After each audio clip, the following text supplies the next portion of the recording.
today's conversation, which is about insight.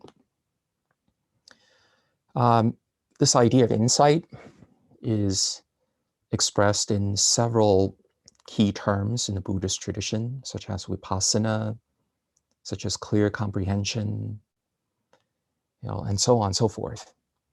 And as you are likely familiar, this insight is touted in contemporary popular circles as the paramount Buddhist practice, meaning that all roads should eventually converge at the point of insight.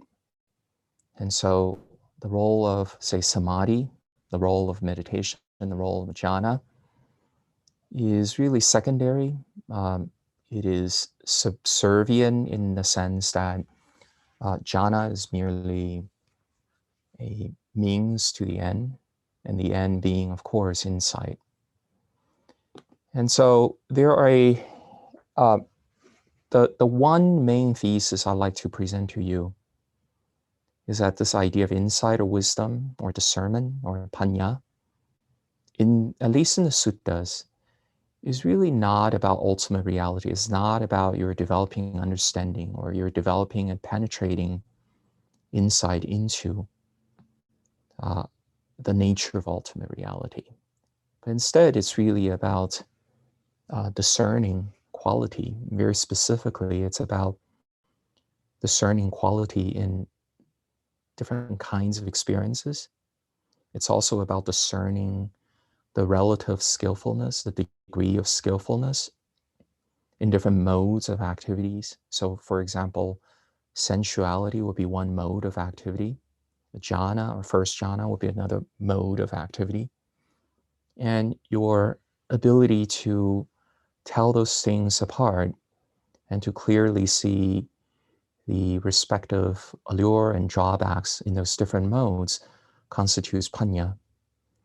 And then finally, panya, or wisdom, or discernment, is about determining course of action based on said discernment. And those of you who have taken university classes with me know that we spend a great deal of time making a distinction between the so-called commentarial tradition and the scriptural tradition. This commentarial tradition developed largely in a historical context when the living community was largely moribund, or it wasn't robust and viable or vibrant. And after this pivotal period in Buddhist history, the efforts at revitalizing, resuscitating Buddhism was largely done by exegetes, commentators who have had most likely no firsthand knowledge of the living community. And so they drew inspirations from the Brahmanical / Hindu tradition, and they largely reinvented the wheel, so to speak, when it comes to Buddhist meditation. And this is why when you look at meditations presented in the late period Abhidhamma and the Buddhist commentaries, especially the very influential ones like the Visuddhimagga, the Path of Purification, you will get a very different impression what meditation is about than, say, you would from reading the early suttas. Now, there are a number of myths, there are a number of problematic assumptions on the part of the commentarial tradition I want to at least briefly mention. The first is what I have just explained earlier, and that is that insight is the end goal, the liberative factor, while samadhi is the prerequisite, the platform. Right, so the idea is that once you've developed meditation to a certain level, and if you're looking at most of the Theravada commentaries, this level is usually defined as axis concentration, momentary concentration, and so forth. Once you've attained a sufficient degree of concentration, you will then direct that concentration to the purpose of understanding, observing features of reality. Features of reality supposedly include things like impermanence and dukkha, and no self, emptiness, and so on and so forth.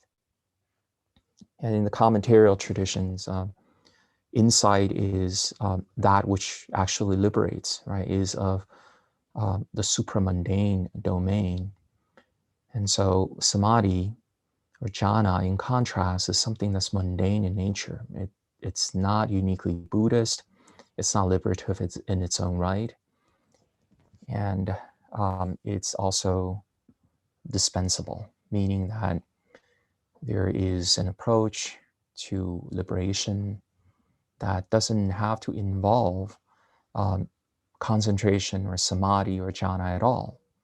That you can exclusively rely upon so-called vipassana practice and go all the way to arahahood. And I'm not going to belabor on this point since I've talked quite a bit about this point in the past, but this is mentioned in passing, at least for the benefit of those who are relatively new to this particular model of Buddhist meditation. I've made pretty extensive arguments in favor of the idea that in the suttas, quite the contrary is true. Jhana is considered to be self-sufficient. Jhana is a synonym for the Buddhist path itself, that virtually all Buddhist practices, such as the 4 right efforts, the Satipatthana, 7 factors awakening, Eightfold Noble Path, you name it, right? Any number of Buddhist practices, they are supposed to culminate in jhana. The jhanas are treated as self-sufficiently liberative and is therefore supramundane in nature. And that if insight does play a role in meditation, it is frequently treated as playing a secondary role, which we will talk about today. Other myths about wisdom or insight that are perpetuated in the commentarial tradition include the idea that insight is directed at discovering a veiled ultimate reality. And so, for example, in the Abhidhamma, and I would say that probably 99% of the later commentaries, they operate within the same vein of thought. That is the idea that ultimate reality is veiled or concealed by our use of concepts. And so really the function of Buddhist meditation is to remove concepts, or at least to remove the conceptual overlay, the distorting influence exerted by the use of concepts. And with a conceptual overlay or vikalpa, or cognitive distortion removed, ultimate reality is going to reveal itself to the meditator. And I'm going to argue that the Buddha, throughout all the suttas, was quite consistent in being non-interested in ultimate reality. In fact, whatever people say about the nature of ultimate reality, be that the universe has a beginning, no beginning, the universe is created by God, made of matter ultimately, made of spirit ultimately, and so on and so forth. With regards to all these teachings, with regards to all these theories, the Buddha described them as views, meaning these are merely interpretations maintained by people. And interpretations being a perceptual function is ultimately willed, is ultimately impermanent, and really has no direct impact on resolving and eradicating suffering. And so in the end, the Buddha was exclusively interested in ethical behavioral issues, and that is very specifically how at a behavioral level we can wean off attachments, we can wean off craving, as people would wean off addictions, on drugs, on gambling, and so on and so forth. And then the other myth about wisdom or insight or panya, perpetuated in the commentarial tradition, is that as a meditator is developing insight, he will go through stages. And these stages are primarily defined by degree of penetration into ultimate reality. And let me give you a very concrete example. So when you read the Visuddhimagga, you will come across insight development being divided into several stages. And the way to progress through these stages is by making your observation of, say, impermanence more microscopic, more rapid. And so let's say that if you, as an observer of phenomena, can only detect rising and passing away at any given moment, you're said to be at a relatively low stage of insight. Whereas if you're able to see that rising and passing away, they take place simultaneously, right? That things change so fast that there's really no meaningful way to posit an abiding moment, that there's only dissolution. And that your ability to see that there's only dissolution permeating our reality, then you're said to be at a higher insight stage. So once again, this is the idea that your level of insight, your relative advancement in insight is defined by how rapid of a change you're able to detect in reality and how microscopic your observation can become. I'm going to argue that insight in early Buddhist suttas, and in fact, um, the what the Buddha was interested in when he talks about insight has very little, if anything, to do with how microscopic your observation should become, or how rapid impermanence can be. We have seen in suttas where the disciples of the Buddha were simply instructed in impermanence at a very gross level, like for example, that people would die, right? That you're merely pointed out to the truth that things change and therefore are unstable. And we're told that the disciples are attaining arhahood, all the way down to stream entry left and right. And there's no really exploration, say, at the quantum level of impermanence, if you will, right? And so as far as we can tell, it's not how microscopic your observation of impermanence that determines the success rate of your practice, but rather it's about whether or not the way you contemplate impermanence dovetails the inducement of sentiments such as disenchantment, dispassion, cessation, letting go. And it is entirely conceivable, in fact, recorded in the suttas, that there are many everyday, straightforward manner ways of pointing out impermanence, not involving microscopic impermanence, which are sufficient in producing very powerful disenchantment, dispassion, and so on and so forth. Okay, so I'm going to go on ahead and try to establish some premises and show you how insight is actually used in the suttas. One of the first premises I want to introduce to you is that there is this subtext, there is this implicit understanding on the part of the early Buddhist texts, and that is peace is one of the most important factors in well-being. Peace is actually one of the instrumental ingredients in jhana and in a jhanic lifestyle.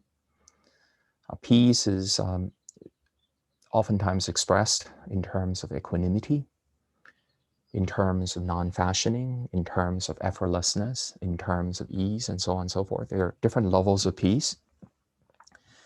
And the depth of peace is defined by the level of exertion that is involved. And so at the highest level, let's say nibbana, right, the domain of the deathless, there is no exertion. And the sort of peace is not the peace that ordinary people talk about. When ordinary people say that, oh, I feel secure, they feel secure resting in knowledge that, oh, my husband loves me, my wife loves me, my partner loves me, things like that. And that sort of peace, that sort of security, of course, is relative, of course, is conditioned, right? Is ultimately unreliable. And so if that's the sort of peace that sustains you, that anchors your mind, if that's the sort of peace that undergirds your experiences, then as we pointed out last week, the fading away of happiness would mean depression. The fading away of happiness would mean loss.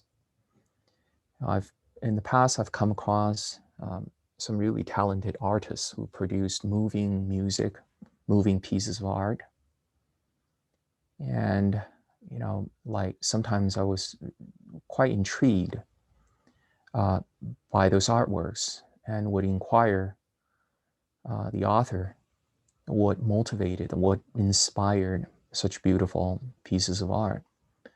And many of them would tell me something to the effect that every instance, every episode of happiness in life is followed by the sadness with a capital S. Right? So to them, sadness is ubiquitous, is pervasive. Sadness is kind of like the default point, and happiness is a fleeting and temporary distraction from that default point. So for most people whose mind habitually perches on states or qualities, whose peace is very unstable, is very superficial, this is the typical experience they have. And so once again, in Buddhist meditation, after you're showered by joy, by pleasure, so to speak, these pleasurable waves, they don't take you to a state of privation, to a state of loss, to a state of anticlimax. These waves actually transport you to deeper peace. And so meditators, when they're experiencing jhanic happiness, jhanic joy, jhanic pleasure, and so forth, there is no concomitant fear or insecurity that are quite typical in ordinary experiences, where in most people's back of their minds, they know that such good things are coming to an end, and they're bracing themselves for that loss. So in any case, so we can use peace as a way of illustrating my point. Previously, I talked about how insight is largely about your ability to discern quality. So let's say, how would you discern the quality of peace? Right? So one of the possible ways you can examine the quality of peace is by looking at the relative stability of that peace. And so let's say that you're at the beginning level of meditating, and your primary focus at this stage is to seclude yourself from sensuality, right? The grossest form of activity that we talked about, the grossest way of expressing craving. And sensuality is characterized by a lot of restlessness, sensuality is almost always accompanied by worrying and hankering. So one of the first instructions meditators receive from the Buddha about entering to the lowest level of jhana is to simply seclude herself from worries and hankering.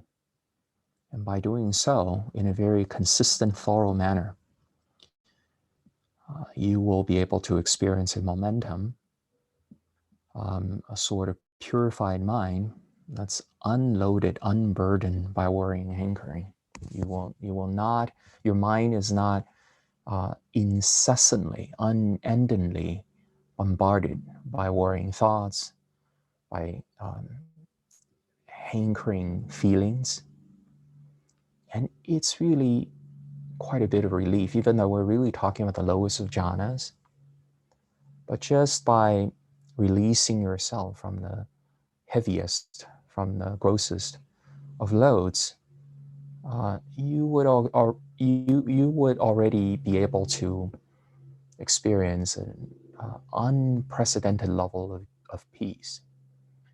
And what adds confidence in that experience is that you could see how easily begotten that experience is. It doesn't cost you money. There's not trade-offs, and it doesn't involve competition or harming others. You can really indulge in such a pleasure uh, without feeling shame or remorse, without worrying about people being envious of you and trying to steal this measure of pleasure from you.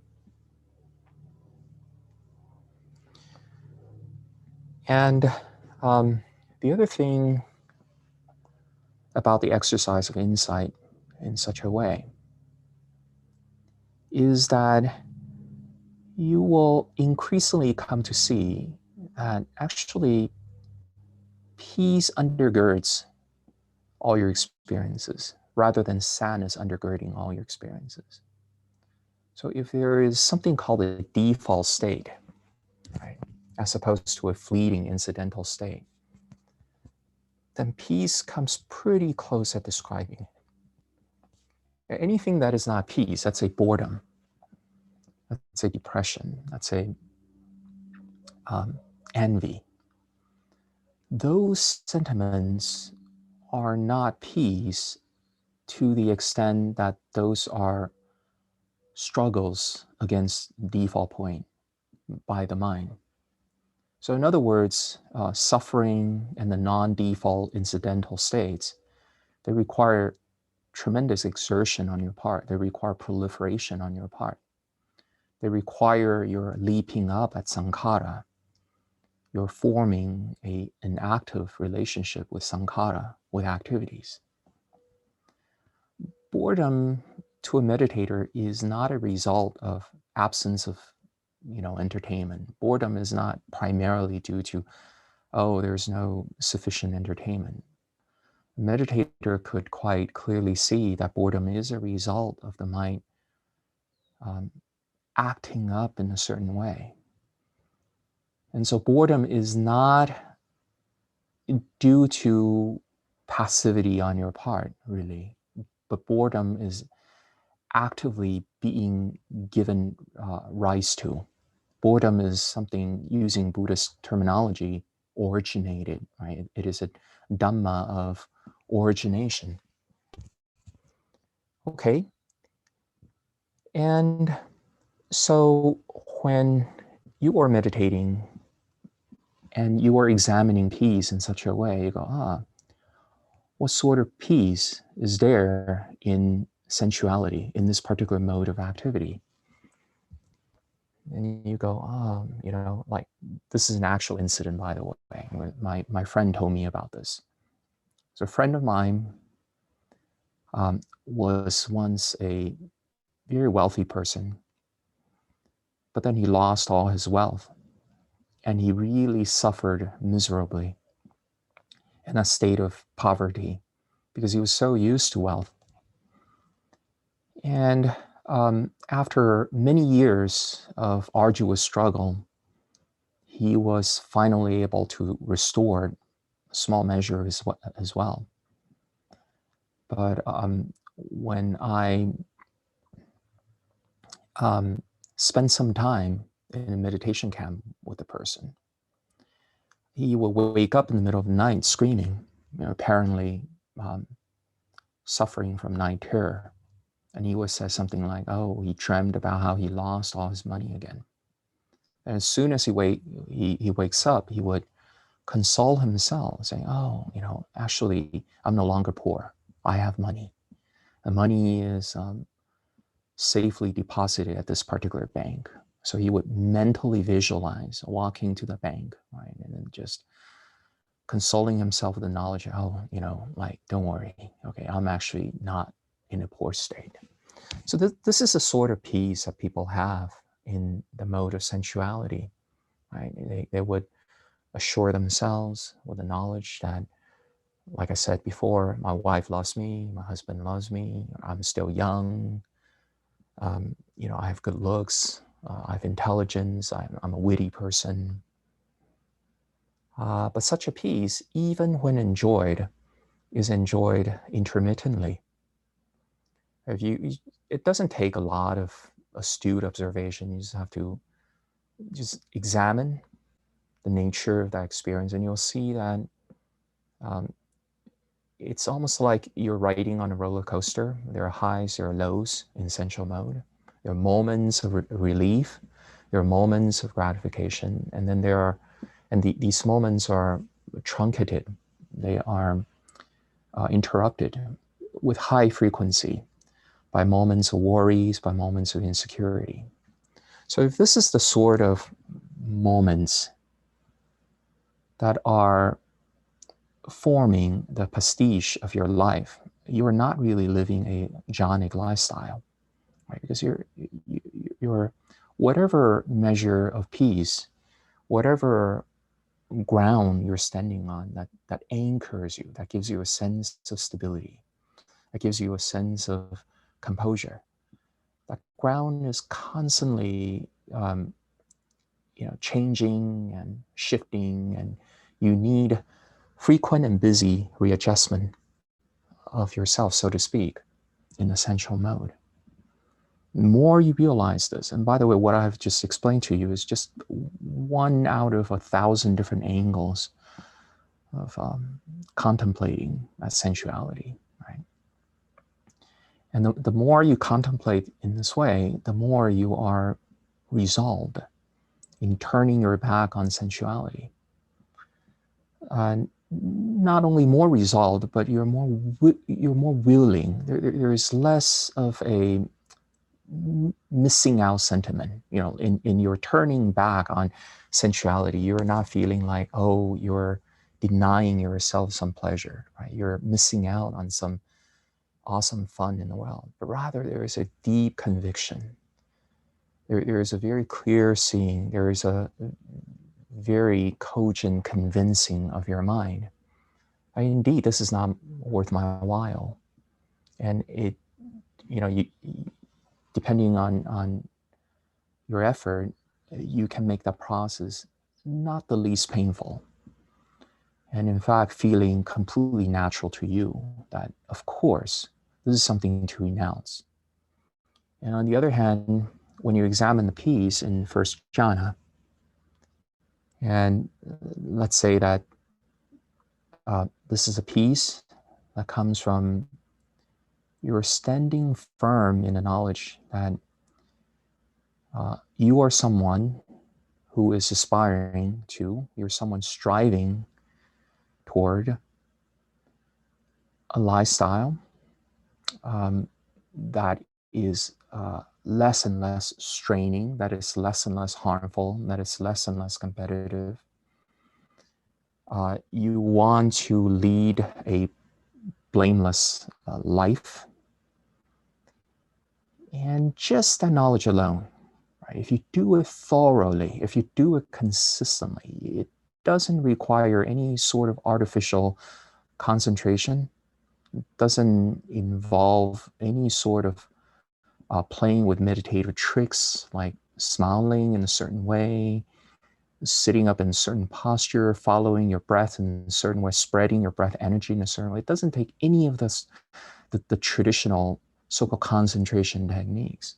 But just doing this in itself, and then making sure that your mind cleanly breaks away from sensuality, cleanly breaks away from worrying and anchoring, and that you're just resting in the ease, in the sense of, opened up, in the sense of having found an exit, having found an escape. Just rest in that. And that is actually the proper trigger. That is the proper catalyst for first jhana. And once again, what I've just explained here is just one out of 1,000 different ways of developing first jhana. Right? In the suttas, we frequently come across episodes where the Buddha's disciples, upon hearing a lesson on contentment, upon hearing a lesson on sensuality, the dangers, the drawbacks, the limitations of stress inherent in sensuality, they attain first jhana left and right. Right? There was a sutta in the Anguttara Nikaya, 500 lay people, 500 householders attain first jhana right after, or in fact during the sermon. So there are many implications about said suttas. Right? One is that jhanas are dynamic in nature. They're not trances. They're not really absorptive state where your mind becomes frozen. And jhana can be arrived at through skillful thinking, skillful contemplation, tweaking your mind, tweaking your body in such a way so that you continue to ferret out the defects, to get rid of stressors, to get rid of irritators, to get rid of the subtle activities that are really so habitually embedded in your mind. It's constantly causing you stress. And you just actively ferret these things out. And you can ferret them out through bodily based satipatthana, by ensuring that your body is not invaded by agitation, by excitation, by sense of lack. You can do this by ways of, say, mind-based satipatthana, right? Ensuring that your mind stays pliant and bright and open, unfurled, unburdened, right? And so on and so forth. Any one of the satipatthananas would do the trick.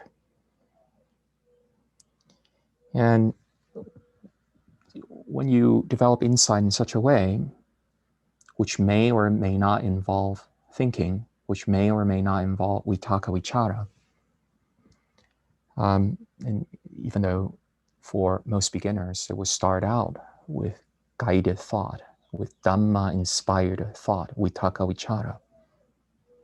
And as they become more skilled in such an endeavor, as the sense of directionality becomes clear in their mind, they don't need the verbal part. It's almost like at a cellular level or at a muscular level, at the level of their nervous system, there's a very clear sense where to incline the mind so that there's less burden. And you will also come to see that whatever peace offered by sensuality is meager in amount, and sensuality is of such a nature that it really sabotages peace. Like when I was little, I found it interesting that of the different materials that movie makers employ to create scary scenarios, abandoned amusement park is one of the scariest theme for me when I was little. And as I grew older, I thought about this. Why was it that abandoned amusement parks are so scary? And in fact, it's archetypally used in so many horror movies, in so many scary movies. I really believe there's a compelling psychological reason behind it for it to be such a universal experience. Namely, we can all envision how amusement park is supposedly some of the happiest places on earth. at least as far as sensual pleasure is concerned. And then yet, even in the midst, even during the heydays of amusement park, vibrant, bustling, crowded, filled with laughters and so forth, right? You can see how fleeting, how expensive, how unsustainable that sort of pleasure is. I always found it interesting, like as a little kid, after I visited an amusement park, one of the predominant feelings I had was guilt. It's like I wasted time on some empty, hollow, meaningless pleasure.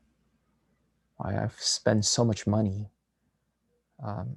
hard earned by my parents, right? And there's almost always like a depression kind of sentiment after I visited amusement park. And this is the sort of thing I try to remember when I contemplate on sensuality. And so I'm just using this as an example to show you how the sort of vitaka vichara you can resort to in helping yourself in jhanic development can be quite varied. And this requires insight on your part. You need to observe what sort of psychological effects a particular kind of contemplation create in you. Right? With interest, with careful examination by yourself, you will be able to find a theme that you resonate with very much, right? That it really induces a sense of disenchantment. It really shows the contrast. It really brings up that contrast and resolution to you. Why is it that you will want to head in this direction and turn your back on this other thing?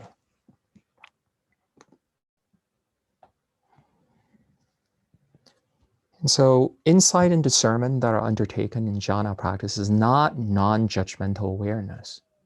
Right? The following are just some examples of how insight works. Number one, discern the quality of this, contrasted with that, resolving on being secluded from that and abiding in this, and discovering techniques to sustain this more skillful state, discovering techniques on refining, polishing this more skillful state, right? And then learning how not to get stuck in the state, that you continue to improve, that you continue to look for an exit, for a higher escape, to transcend over this particular mode, however refined it may be.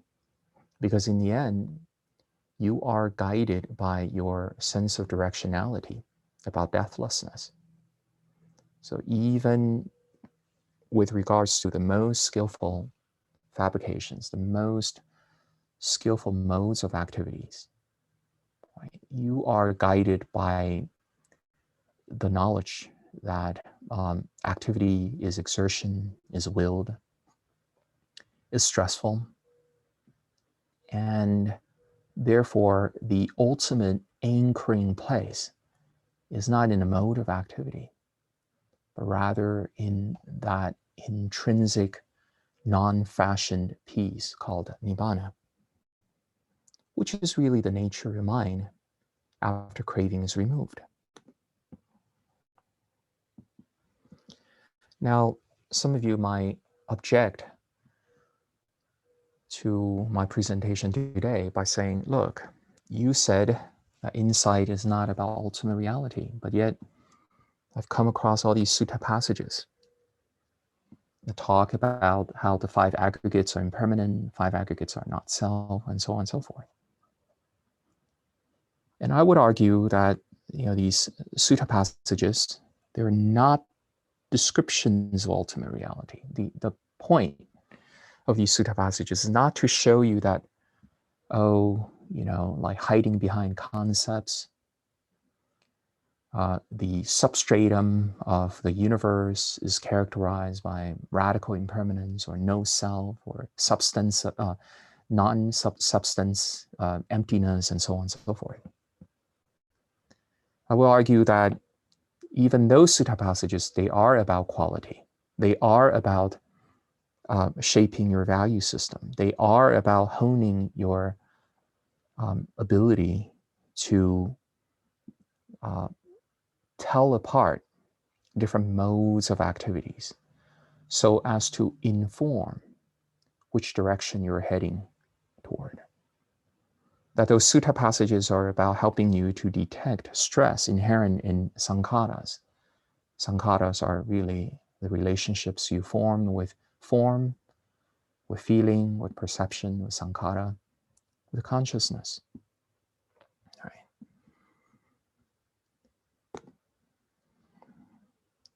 And I would also like to say that at least my understanding of Buddhist meditation is that it is something that will make you more intelligent, make you more discerning. It is something that will polish and cultivate your aesthetics. And by aesthetics, I don't necessarily mean artistic aesthetics. I mean aesthetics when it comes to what is noble, what is worthy, what is really like truly beautiful, what is admirable, what is worth my time, what is worth my energy. That sort of judgment call, that sort of ethical consideration. Insight is all about that. And so the typical popular meditation instructions I come across in not just modern day Theravada, but probably Theravada for the past 1,000 years, right, is frequently one where as a result of your practicing meditation, your senses are more blunted, right? That your discriminative faculty is discouraged, that your sense of direction is discouraged, replaced by this idea of non-judgmental awareness, this idea of non-striving. And as a practical matter, when we learn to meditate,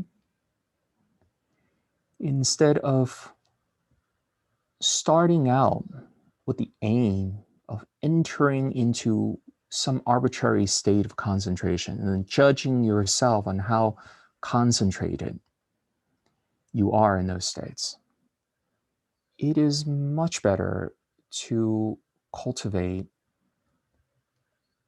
your value judgment, your aesthetics, your ability to tell qualities apart, very specifically qualities concerning your activities, right? Qualities concerning modes of behavior. So when the Buddha teaches, something to the effect of developing insight, right, it is about your knowing why, say things like sighting with truthfulness is much more conducive to well-being than sighting with deceptiveness and thinking that would conveniently obtain some short-term advantage for you, right? And it is much more important as a starting meditator to look at the sort of nourishment you're drawing from moment to moment. So in other words, what keeps you going? What anchors you at this moment? Now, for most people, for the non-meditator, for the uninstructed worldlings, sort of things that anchor them, the sort of things that keep them going are these really busy thoughts about, oh, I'm going to get my degree. Indulging themselves in fantasies about winning lotteries, about more powerfully capturing the attention of, either the opposite sex or the same sex. Right?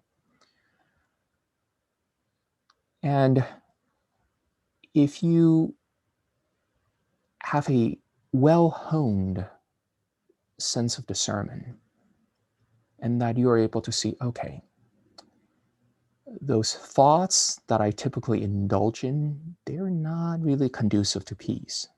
They don't provide like a very good sense of completeness, a good like a sense of groundedness, right? A sense of well-being in general.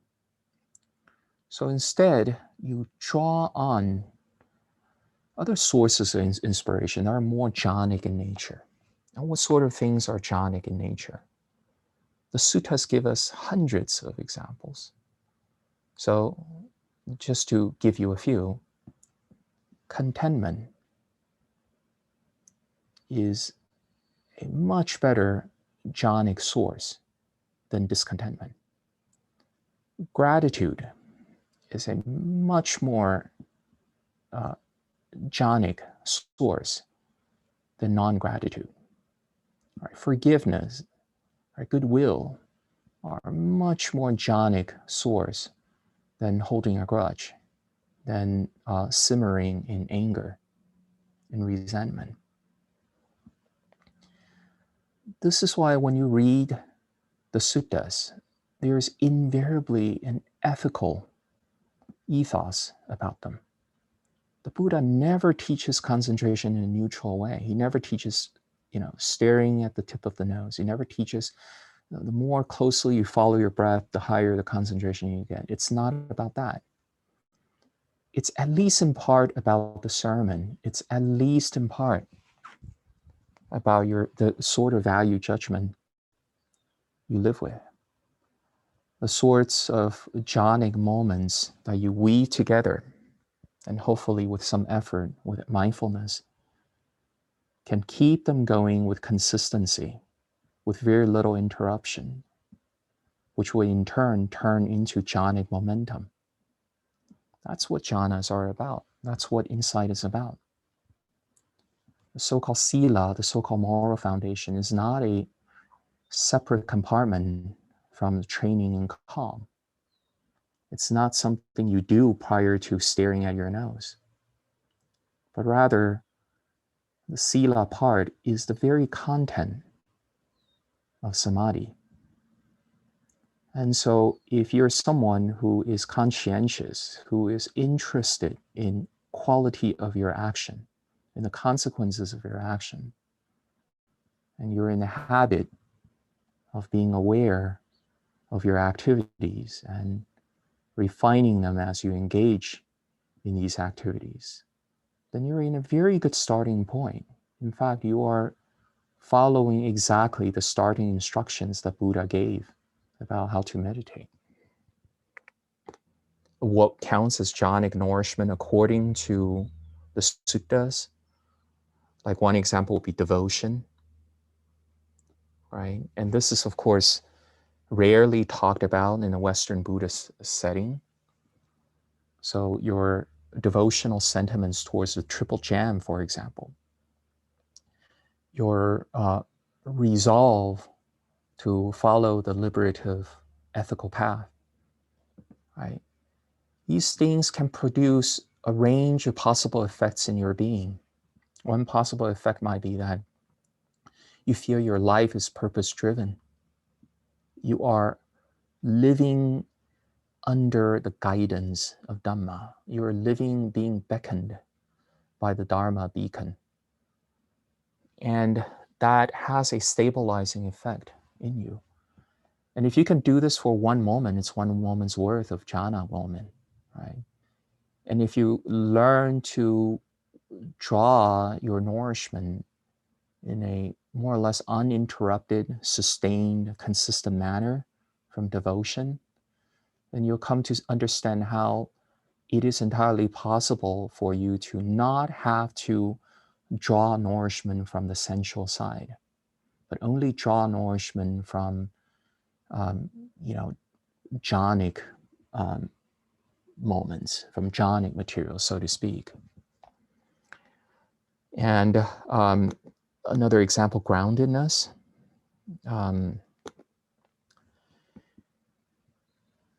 You are seeing yourself, applying yourself nobly, admirably.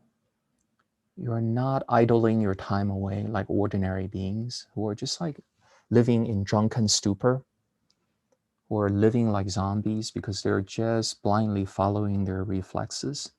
There's hardly any reflection on their part. There's hardly any sincere desire on their part to change themselves in any consistent way, right?